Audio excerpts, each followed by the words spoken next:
Hello friends, welcome to my channel. AP 10th class మనకి Hindi paper సంబంధించి మనకి ఏ విధంగా ఉండబోతుందని చెప్పేసి చాలామంది అయితే కామెంట్ అయితే చేయడం అయితే జరిగింది friends.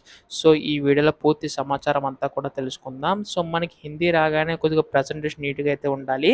So first of all ఏంటంటే మీకు ఈజీగానే అయితే ఉంటుంది. కాకపోతే మీరు కొద్దిగా మైండ్ పెట్టి ఆలోచిస్తే మాత్రం హిందీలో మనకి ఎక్కువగా స్కోరింగ్ అయితే సబ్జెక్ట్ కాబట్టి సో ఈజీగా అయితే మీరు స్కోర్ అయితే గెయిన్ అయితే చేయగలుగుతారు.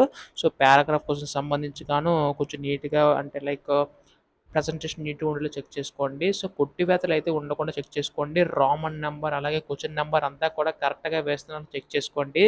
సో చాలామందికి ఇక్కడ ఏంటంటే మనకి ఈ యొక్క రామన్ నెంబర్ క్వశ్చన్ నెంబర్లోనే మనకి మార్క్స్ అనేవి అయితే పోతాయి. సో ఖచ్చితంగా ఏంటంటే మీరు ఎంత బాగా అటెంప్ట్ చేసినా కానీ ఈ యొక్క రామన్ నెంబర్ సంబంధించి కానీ కరెక్ట్గా లేకపోతే మాత్రం సో మీకైతే మార్క్స్ అనేవి అయితే తక్కువే అవకాశం అయితే ఉంది ఫ్రెండ్స్. సో హిందీ ఎగ్జామ్ సంబంధించి కానీ మనకి పేపర్ ఈ విధంగా అయితే ఉంటుంది. ఇది జస్ట్ మోడల్ పేపర్ మాత్రమే. సో మీకు యూజ్ అవుతుందని చెప్పేసి అయితే ఈ వీడియో అయితే చేస్తున్నాను ఫ్రెండ్స్. ఈ పేపర్ మొత్తం కూడా మీకు కావాలంటే మాత్రం ఇలాంటి షార్ట్ క్వశ్చన్ పేపర్స్ అన్ని కలిపి ఒక డ్రైవ్లో పెట్టాను. ఈ డ్రైవ్ లింక్ పీడిఎఫ్స్ కావాలంటే డిస్క్రిప్షన్లో ఇచ్చిన ఇన్స్టాగ్రామ్ లింక్ని క్లిక్ చేసి మన పేజ్ని ఫాలో అవి AP or TS 10th or inter subject అని టైప్ చేసి సెండ్ చేయండి. మీకు ఇన్స్టెంట్గా పీడిఎఫ్ డ్రైవ్ లింక్ అయితే పీడిఎఫ్ సెండ్ చేస్తాను. బట్ ఇది ఫాలో అయిన వారికి మాత్రమే ఫ్రెండ్స్.